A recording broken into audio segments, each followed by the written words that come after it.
Everybody, Jimmy Rants here. This is kind of a special day. Today's going to be kind of a little show and tell day. I know a lot of people get bored whenever content creators say things like what I'm getting ready to say, but I think it's necessary. I feel like I should do it, and I need to do it, and I'm glad to do it. I want to thank each and every one of you who have subbed my channel. I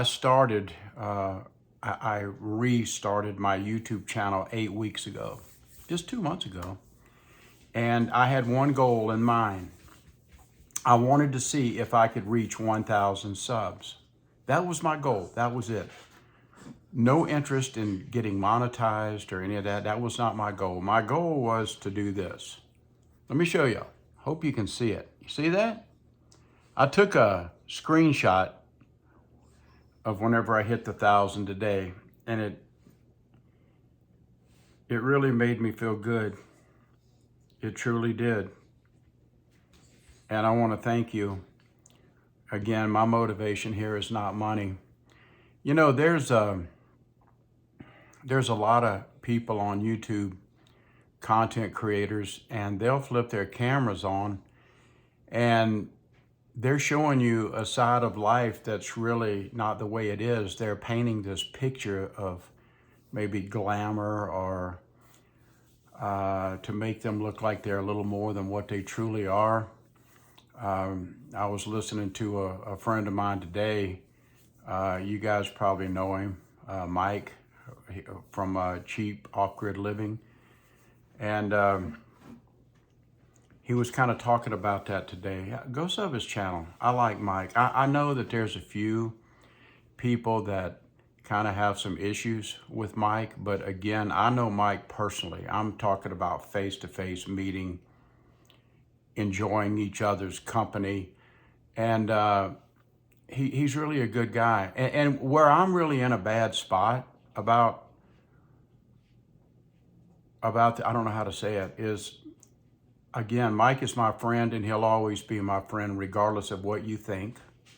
But what's sad is some of you people who dog Mike out, maybe the way he lives or whatever, or maybe the way he conducts business, you don't like him or you mock him and you make fun of him. And what's really sad is I'm friends with you too. So I'm right in the middle. I like Mike and I like you guys too. So I'm in the middle. So that's a terrible spot to be in.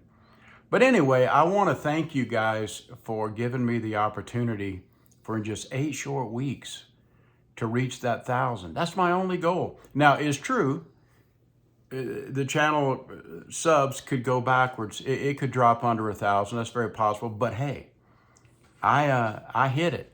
That's all I wanted to do. So I feel like I set out to do what I wanted to do. It's my understanding that it takes a lot of people anywhere from 6 months to 3 years just to hit 1,000 subscribers. So I feel really good about that.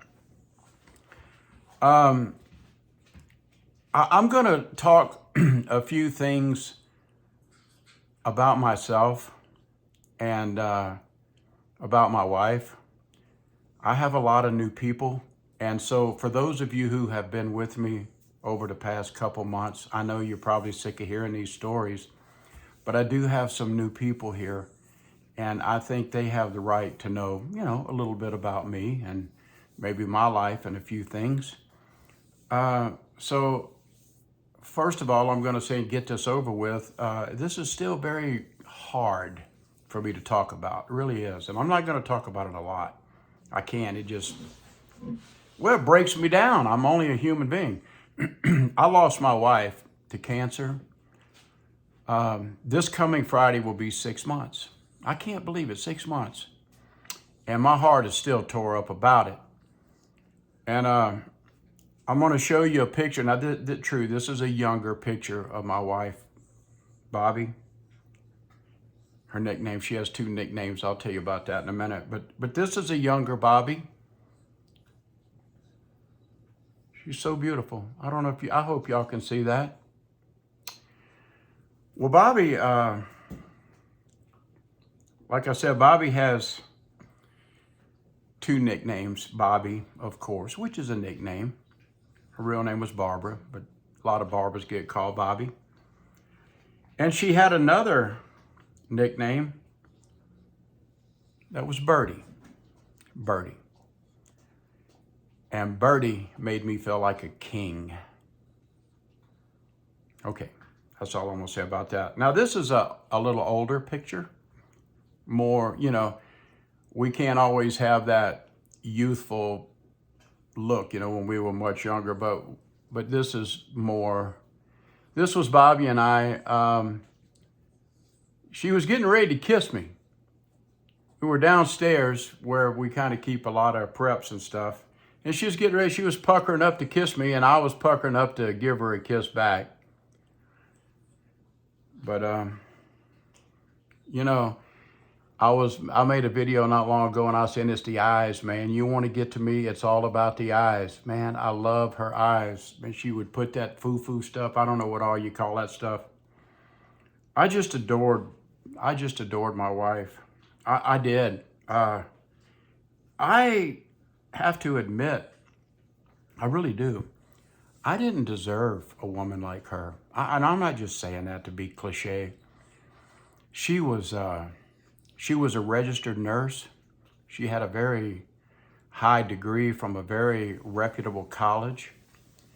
And after she became an RN, she continued her education and she earned a PhD in education/psychology. She was a doctor. She had a doctorate.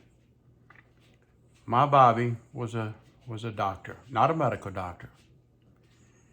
Now me, I have total of 7 years of college, and my wife had a total of 13 years of college, I believe it was, 13 years. She was very brilliant. This is one of these Cracker Barrel talks. We did that poll the other day, like, what do y'all like for me to talk about? And y'all said y'all like a mix of things. Well, this is part of that mix. We're just sitting around. I'd like to think I'm talking to a bunch of friends. And I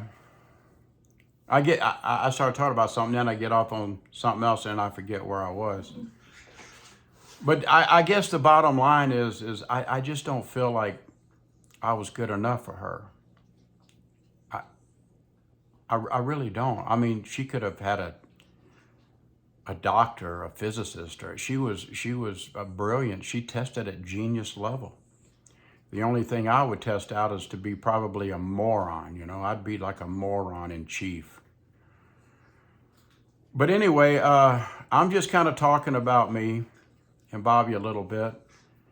And when Bobby passed away, well, let me back it up a little more. A long time ago, when I left YouTube, a long time ago, I used to have a Jimmy Rants channel.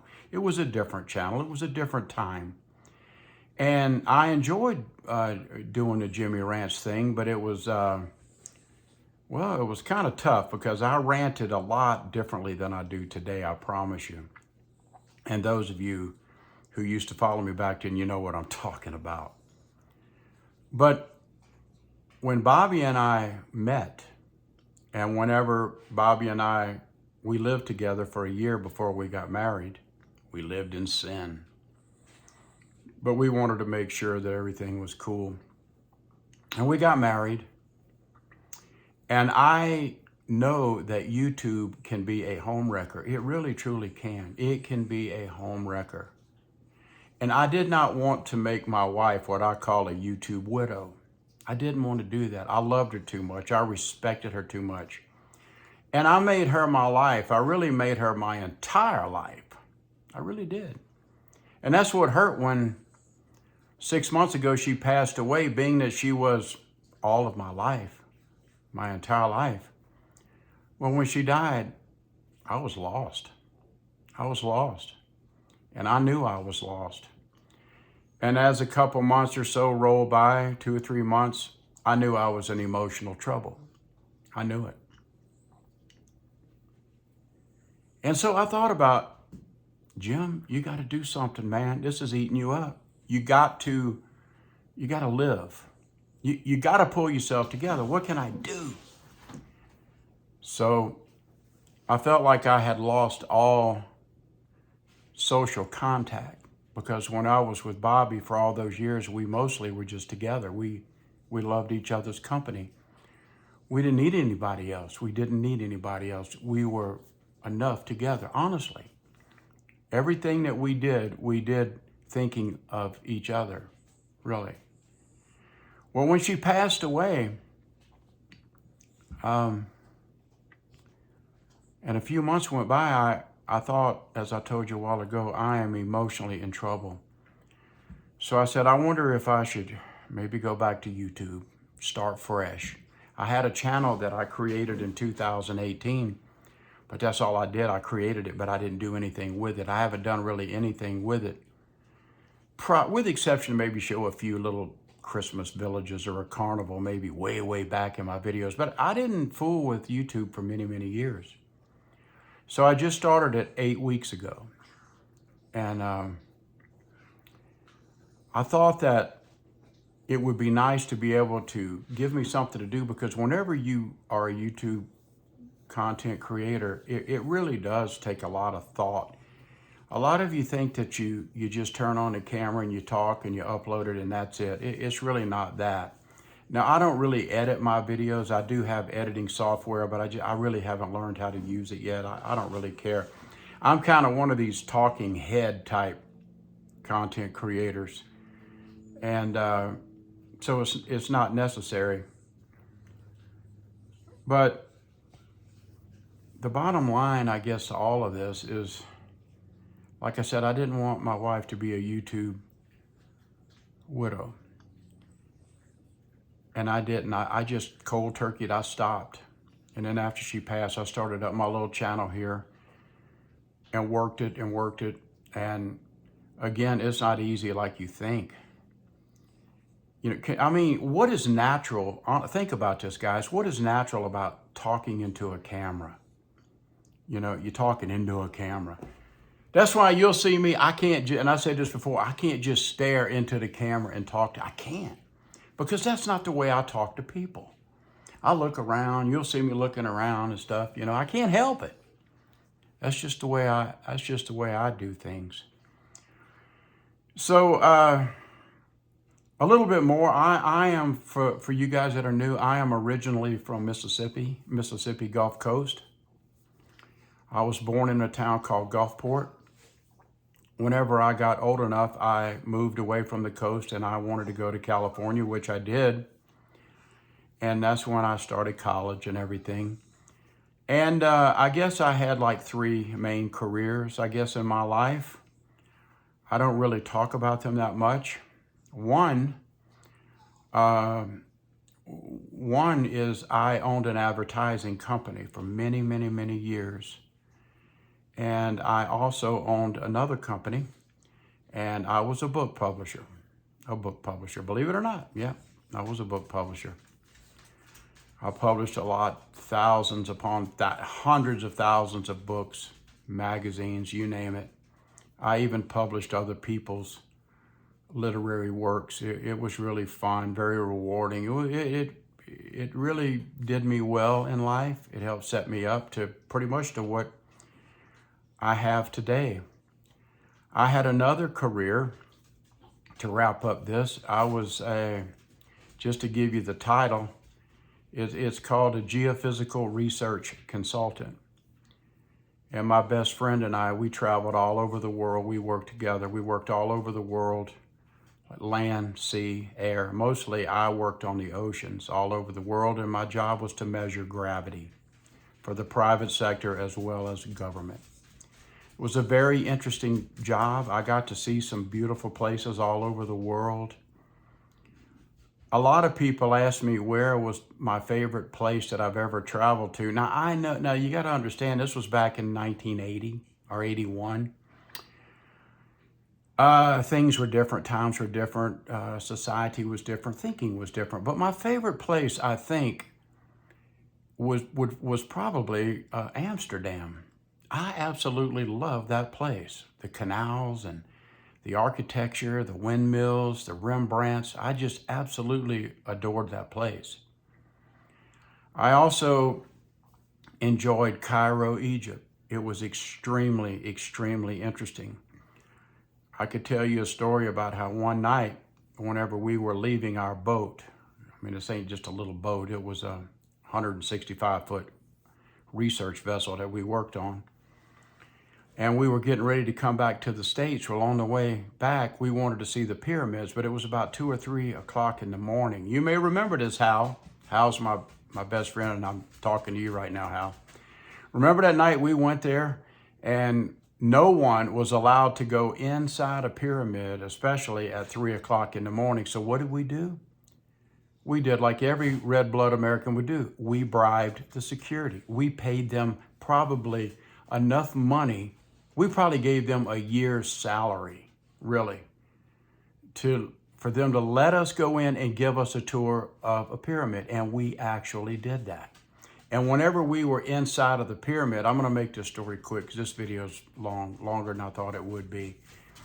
But one thing we did when we went into the pyramid is this one guard, and he was giving us a tour. He showed us this concrete type, I don't know what you call it, like I guess a casket, and there's a concrete lid on it. And he asked if we would like to look inside of that casket. And we kind of looked at each other like, whoa, we never done that before. And you know, like idiots, we were young and dumb and crazy. And this was probably disrespectful when I think about it being a more mature adult now. We said yes. So we all got, there was quite a few, we got around this concrete casket looking thing, and we all lifted up the top of it, and we looked in, and there were bones. There were truly bones. And these bones were mummified bones. And one of the guards asked me, he says, would you like to have a bone as a souvenir? A little tiny small bone? Well, being the dummy that I was, I went, yeah, sure. And I took that little bone. And I don't know how I made it through customs with it, but I did. And I got all the way back to the States. At the time I think I was living in Nevada. And it felt real creepy having that little bone. I don't know what kind of bone it was. I don't know. Hell, to be honest with you, it may have been a donkey bone for all I know. Who knows? But I took the bone and I couldn't keep it. It was just haunting me. Like I knew it was wrong. I shouldn't have done that. But I went to a museum in Nevada and I donated that bone. I told them my story, the complete story. And I said, I would like to donate this bone to your museum. And this was, a bone directly out of I guess like a concrete casket from the pyramids of Giza. I know you remember that, Hal. Man, that was a trip. So I unloaded that thing. Well, anyway, that's a little bit about me. I'm sorry this video got to be this long. I just wanted to chit chat with you. This is kind of an emotional day, kind of for me. I woke up feeling a heck of a lot better than I did yesterday. Yesterday, I really did have this. I don't know what it was. I'm just going to call it a panic attack, I guess. Hey, Boops. I'm just like, my dog likes to come up to me whenever I'm making videos. He likes to cry and whimper. So if y'all hear that, he's just wanting some attention. He's my good buddy. Okay. Well, anyway, I guess I'm going to wrap it up here. I just wanted to chit chat with you, but that was a real deal yesterday with the story I told, and then I tried to make it a little comical. I really did make that roast, and what I was really doing, I was just trying to give you a recipe, a crock pot recipe of how I made this roast, which turned out absolutely delicious. I cooked this thing 8 hours, and it was so tender, it was so good, the gravy was so wonderful. In fact, I'm getting ready to have some right after I upload this video to you. It was really, really good. And in fact, my thumbnail, I changed thumbnails from yesterday and I put a new one on, but that's my actual plate where I was actually eating off of. So if you want to see just some roast and some potatoes with gravy on it, biscuits, sop, and gravy, it was delicious. Thank you again for subbing me. I cannot tell you how much that means to me. I made and reached my goal. Now I'm happy. It's not about money. I'm not monetized or anything. I don't have sponsors. I don't have any of that kind of stuff. I just wanted to see if I could hit to 1,000, and I did. And like I said, it may drop under 1,000, but I hit the 1,000. I even showed you a picture of it. Thank you for hanging around for all of this, guys. Well, I don't know what else to say, but see you later. I'm Jimmy Rants. I like these little chats like this. It's not exciting or anything, but I'm trying to tell you about me just a little bit. And I think we accomplished some of that today, and about my wife. May she rest in peace. I'm Jimmy Rants.